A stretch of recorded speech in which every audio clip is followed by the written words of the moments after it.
Alexandria Ocasio-Cortez says something crazy. Joe Biden is still a walking Gaffe machine. And finally, is Elizabeth Warren just trying to sell votes? All that and more, you're listening to the LaChance podcast.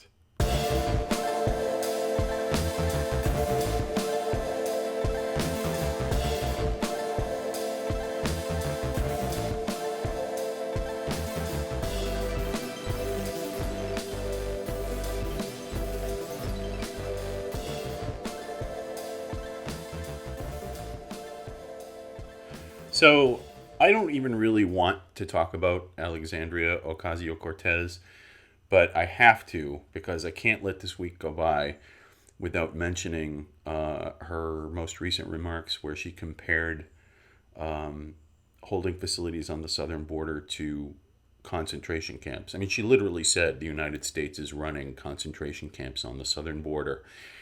And that is so insulting, not to mention dangerous and incredibly irresponsible from an elected official who, frankly, should know better. And I realize that sometimes she wants to say things just to be provocative and keep her name out there and in the news cycle and everything. And I understand that. But this was a step too far. And it's been amazing to watch people in the media rushing to explain what she really meant was, when we all know exactly what she really meant, because this feeds directly into the left's narrative of Trump as literally you-know-who that we've been hearing for 2 years now. So it's just disgusting. It's incorrect. It's irresponsible. And like I said, it's insulting on multiple levels. One of the ways that it's insulting is on behalf of the other people. I mean, she's a government employee, and she is essentially saying that other government employees, namely the people who work for ICE and the Border Patrol, are running concentration camps. Well, if they're doing that, what exactly does that make them? What does that conjure up in your mind? She knew exactly what she was doing, yet she smeared other government employees by doing this. And she's a lawmaker. I mean, she took an oath to defend the Constitution. She makes more money than those people do. In many cases, she probably makes like 3 or 4 times as much as these folks do, who are working so hard doing this incredibly difficult job, and she is smearing them. It's disgusting. And not to mention the fact that Democrats are constantly accusing Trump of being divisive and of sowing hatred and fear and making people afraid. Well, what is AOC doing when she says this? I mean, when she says this, it propagates hatred and fear. And it's going to create a dangerous environment if it hasn't already. And, some of the people who've been rushing in the media to explain, quote, what she really meant was, are the same people who were kind of quiet a couple of years ago when a bunch of Republicans were targeted on a baseball field and Representative Steve Scalise was shot and nearly killed by a hardcore leftist named James Hodgkinson, who was a Bernie Sanders supporter and even counted himself as a Rachel Maddow superfan. The media didn't really have much to say about that back then. I think they gave it like 2 days worth of coverage before the story went away. The Covington kids who were wearing MAGA hats on the National Mall got like 10 times more coverage. I mean, that was in the media for, when the story first broke, that was in the media for like 2 solid weeks. And then, of course, it's gotten more and more coverage as time has gone on, because at least one of the kids is now suing CNN and the Washington Post and some other media outlets. So that got more coverage than the Scalise shooting. But I only bring that up because, again, when AOC makes comments like this, she is propagating fear and hatred, and she's creating a dangerous environment. And it is just shocking that no Democratic leadership has reprimanded her for this or insisted that she make a statement fully retracting her comments. You just know that if a Republican had made similar comments when the Obama administration was running the exact same facilities from 2008 to 2016, that Democrats would be demanding a retraction and an apology, and all of their cheerleaders in the media would be doing the exact same thing. But because we live in a country with a complete double standard on what is acceptable and what is considered, out of bounds, it all goes in only one direction. AOC is going to get a pass on this because not only is she a Democrat, but because she is the de facto thought leader of the Democratic Party, and people in the media just adore her. And it's just sickening to see that happen over something so obviously out of bounds, incorrect, and outrageous. Anyway, that's enough about AOC this week. Let's move on. I want to get to my main topic, so let's do that now.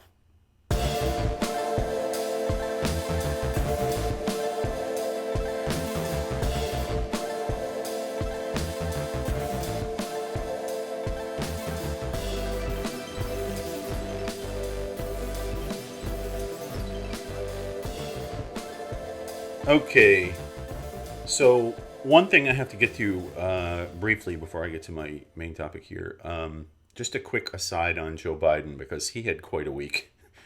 What a lot of people are starting to remember, which they apparently had forgotten, is that Joe Biden is a walking gaffe machine. He was a terrible campaigner when he ran in 1988. He was a terrible campaigner and candidate when he ran again in 2008. But he drew the luckiest card. He got picked to be Obama's running mate. And that kind of made Biden who he is today. But it did not change his campaigning abilities whatsoever. And he's still a walking gaffe machine. So that's why everyone is suddenly remembering, now that he's out on the campaign and he's speaking fondly of when he worked with segregationists in the Senate as if that was the good old days. And you see people on CNN like putting their hand over their forehead like they can't believe how bad this guy is. But I mean, just think back to 88 and 2008. Look at old footage from older debates and you'll see it. It's all there. Nothing has changed. The guy is in his 70s. He's not going to change. This is who he is. And one of the things that's been amazing to watch about this is that, he framed it, Biden himself framed it as if, he was working across the aisle. He was being bipartisan. And people in the media have done this too. They've repeated this by saying, I realized that he was talking about bipartisanship. It wasn't bipartisanship. He was talking about members of his own party. The segregationists were Democrats. I mean, there may have been one in the Republican Party. I can't think of one. But there were plenty of them in the Democratic Party, and that's who Joe is talking about. So it's amazing to hear him and members of the media talking about this as if this is some form of bipartisanship when he's actually talking about members of his own party. Just wanted to be sure to get that out there. And also, Biden is trying to create this sort of aura around himself of being that sort of John McCain maverick kind of guy who's willing to work with the other party. And, frames it as, back in the old days, that's what we did. We all worked together to get things done. That's complete BS. Okay? This is Joe Biden. This is the same man who told an audience of African Americans in 2012 that Mitt Romney was going to, quote, put y'all back in chains. Okay? This persona of this old school guy who knows how to work across party lines is a total fraud. So I just wanted to get that in there. So that's all for now on Joe Biden. The person I really want to discuss is Elizabeth Warren. And this is a little personal for me because, as you know, I live in Massachusetts, so I'm one of her constituents. What I have to say about her this week, after watching what she's been doing lately, is that it really looks like she is literally just trying to buy votes. I mean, her whole shtick right now, that she's putting out all these policy proposals. You hear people in the media saying, oh, she's got a plan for everything, and she's doing this. And it's one of the ways that she stays in the news cycle is that she keeps putting out these sweeping legislative fixes for everything, which makes perfect sense because she's a senator, and this is what senators do. You tend to offer solutions based on what you know best. So senators like Warren and Bernie Sanders, everything that they talk about is legislation. Oh, well, we can pass legislation for that. That's their fix for everything. Again, people propose fixes for what they know. Look at Kamala Harris. This is why she keeps talking about prosecution for everything. She's going to prosecute Trump once she's president, and she's going to prosecute members of his team, and she's talking about prosecution because that's what she knows. Okay? And Warren is doing the same thing. She's putting out sweeping policy proposals as proposed fixes for everything that ails American society. But it is really starting to look like she is trying to buy votes. Look at where her main policy proposals would offer benefits, financial benefits, to specific identity groups. So she backs reparations for slavery. She has a plan to forgive college student loans and to provide free college going forward. And this week, she even proposed reparations for gay couples. Black voters, college students, and the LGBT community, 3 voter groups that no Democrat can succeed without. 3 groups that every single Democrat needs in order to get the Democratic nomination. And she is floating a promise of money to each one of these groups. So what she's basically saying is, if you're black, supporting me could mean money for you. If you have student loan debt, I want to cancel it.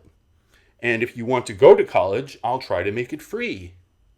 And if you're gay, the taxpayers of America owe you money too. How is this not buying votes? Seriously, how is this not just buying votes? I mean, she might as well be standing there like Jim Carrey in Dumb and Dumber with a stack of bills going, here you go, here you go, here you go. You get money, you get money, you get money. She's not presenting people with opportunity. She's saying, I'll take from others and give to you. She's saying, you are owed something. So if you support me, I'll make sure to take money from these people over here and give it to you. And if you're a person who fits into one of these groups, it could be a big payday for you if you support her. I mean, imagine if you're a college student with even just like $50,000 in college debt, student loan debt, and you're thinking to yourself, even if I get a decent job, it's going to take me a long time to pay this off. And along comes progressive Elizabeth Warren, and you're a college student, so you're already progressive anyway, and you're looking for a Democrat to support. Doesn't it make perfect sense that you would want to go with somebody who is telling you that, they're going to, do something specifically for you and the group that you fit into? She's doing the same thing with slavery reparations. Now, I realize that there is a conversation to be had about reparations. There are good people on both sides of the issue. There are lots of pros and cons. I'm not going to get into them because that's not what I'm here to talk about today. That's not really the argument that I planned to discuss. I want to talk about Elizabeth Warren. And I want to talk about the fact that she is basically going around the country saying, you'll get money, and you'll get money, and you'll get money, and you'll get money. That to me looks like buying votes. That to me looks like saying, I have a financial proposal for you. If you support me, I will make it worth your while.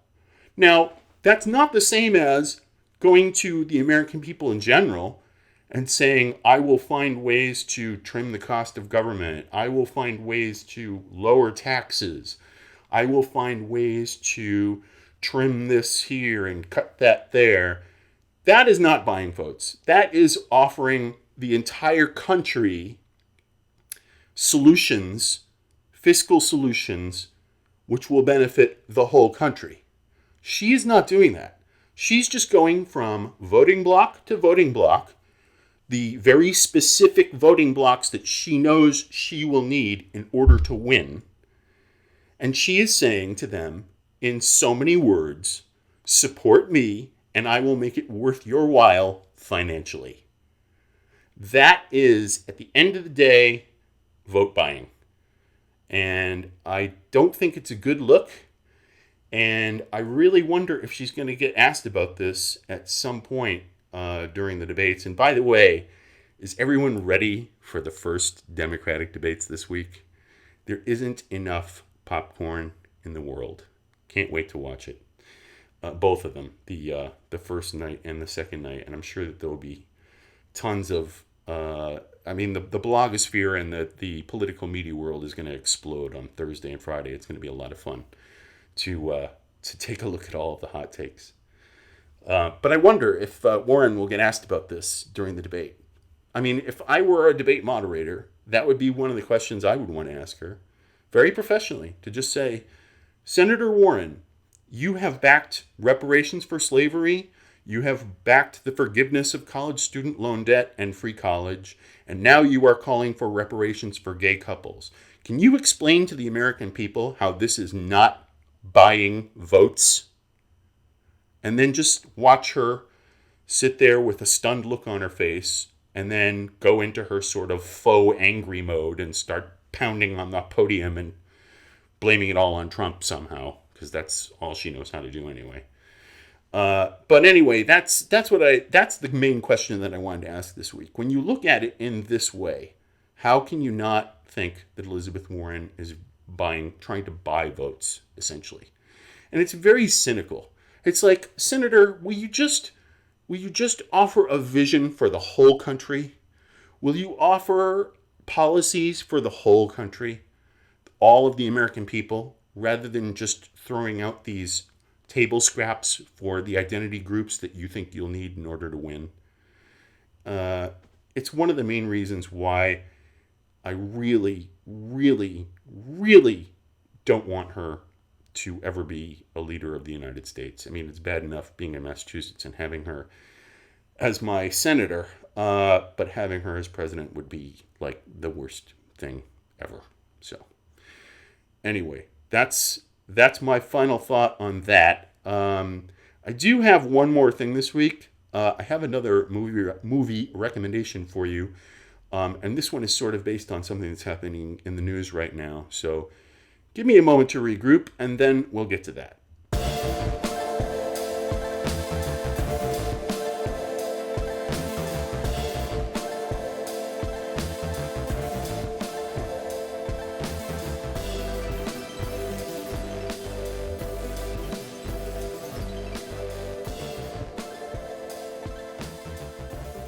So there's been a lot of talk about Iran this week for obvious reasons. What happened in the Strait of Hormuz, and there were questions of whether or not Trump was going to retaliate, and then there were reports that he was going to, but then he pulled them back at the last minute. And I read somewhere, some news outlet said basically that Trump is now in a mini Cold War with Iran. And that got me thinking to the actual Cold War, which I remember as somebody who grew up in the 70s. And also Iran back then. I mean, I remember the Iran hostage crisis playing out on TV, like in the news every single night. It was like all they talked about for months.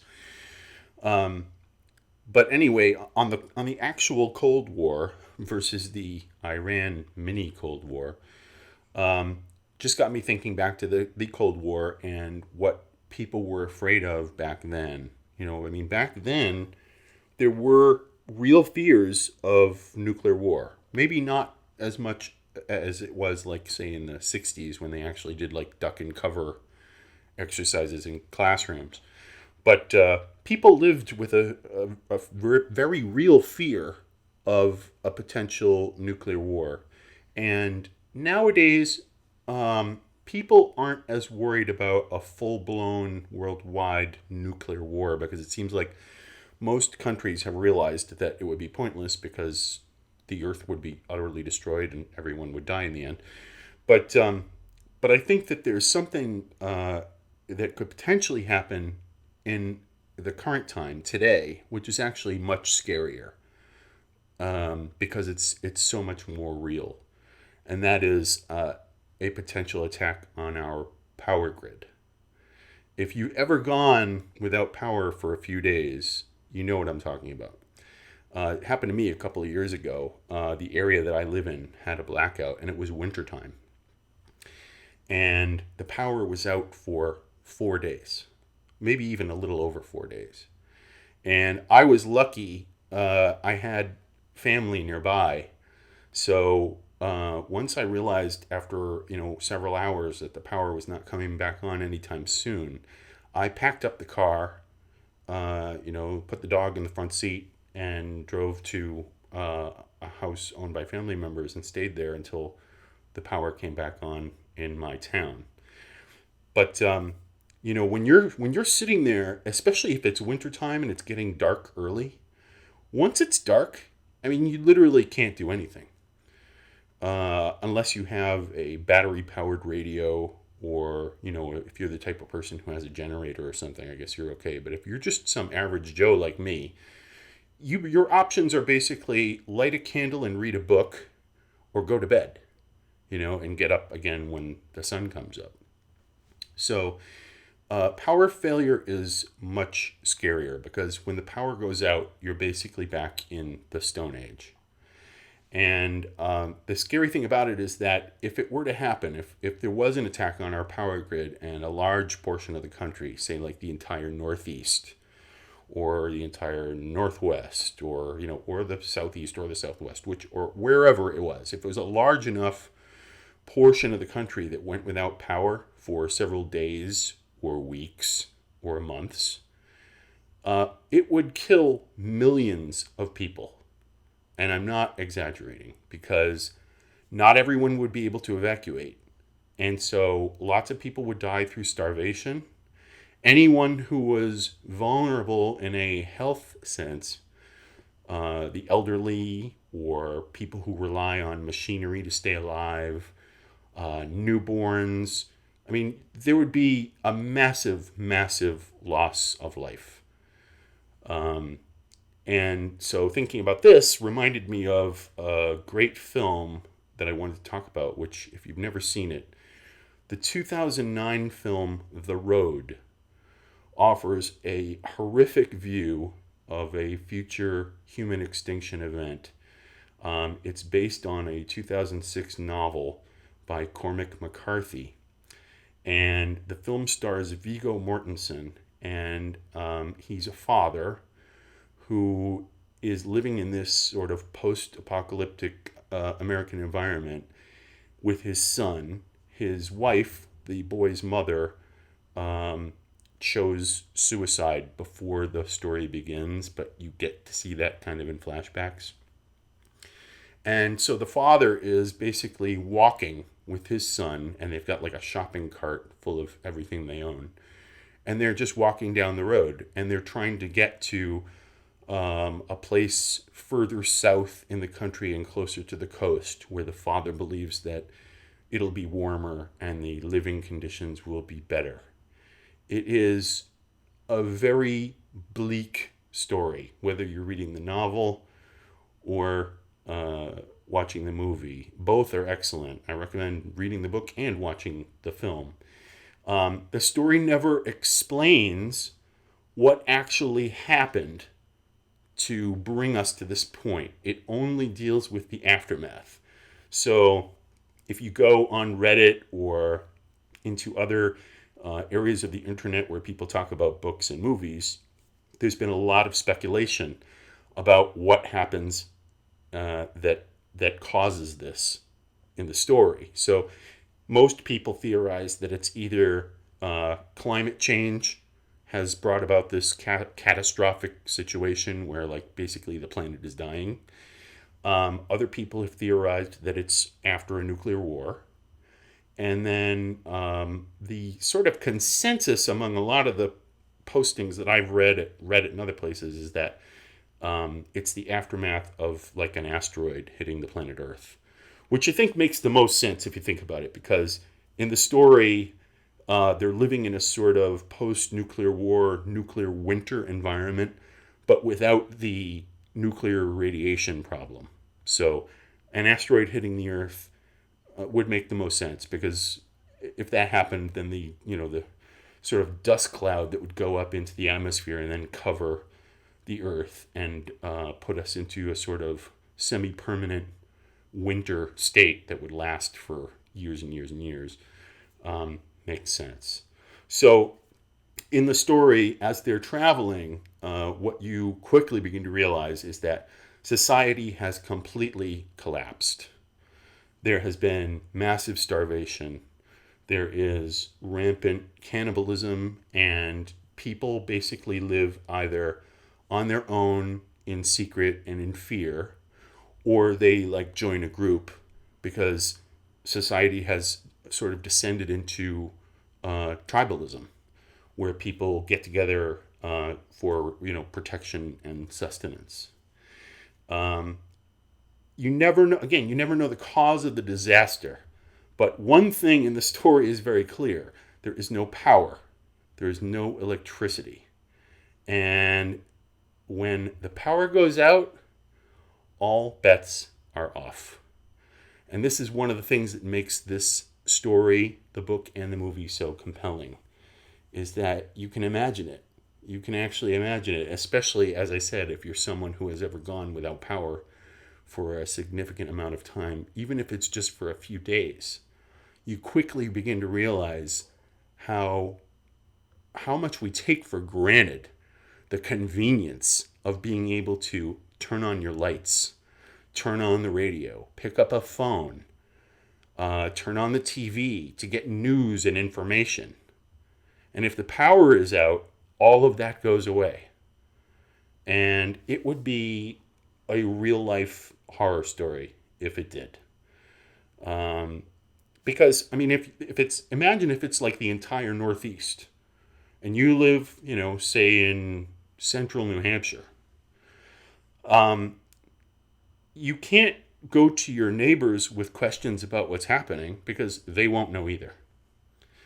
So you can't walk, say you walk to like the local police station. Well, they don't have power either, so they won't be able to answer your question. You go to the local hospital, they might have backup reserve power for emergencies, but that's not going to last forever. So they may not even know what's happening. And you could walk and walk and walk for miles and still not find anybody who knows what's happening. And again, if it's depending on the type of attack, it could affect other devices as well. You'll have your phone, which will work, because your phone isn't something that's plugged into the wall. But guess what? The charge on your phone is eventually going to wear out, and you won't have any place to plug it in to charge it. So it's a real nightmare scenario if you think about it. And there would be massive starvation. And if it was in the Northeast or the Northwest, if it was wintertime, you could even have people freezing to death. It's one of the things that makes this story so terrifying, is that as you are going through the experience of reading the book or watching the film, you get a sense that this could happen. Hopefully not in our lifetimes. But anyway, I recommend seeing it. It's rated R, and it is definitely not for kids. There's lots of disturbing images and themes and content. So definitely not for kids. But if you're a fan of sci-fi, and especially if you're a fan of sort of dystopian future films, you'll probably like this too. Anyway, that's my current movie recommendation, 2009's The Road. Or you can read the book by Cormac McCarthy, which you'll enjoy just as much. A very quick read. It's the type of book you can read in a day. So anyway, that's my recommendation. Thanks for tuning in. Again, this is Mike LaChance. You can find me at legalinsurrection.com, americanlookout.com, and townhall.com. And you can find me on Twitter at Mike LaChance33. So I hope that you'll give me a follow there as well. Anyway, have a great week, everyone, and enjoy the first Democratic debates. I know I will. And the next time that we get together, I'm sure that I'll have a few things to say about that as well. So have a great week, and until next time, keep it real.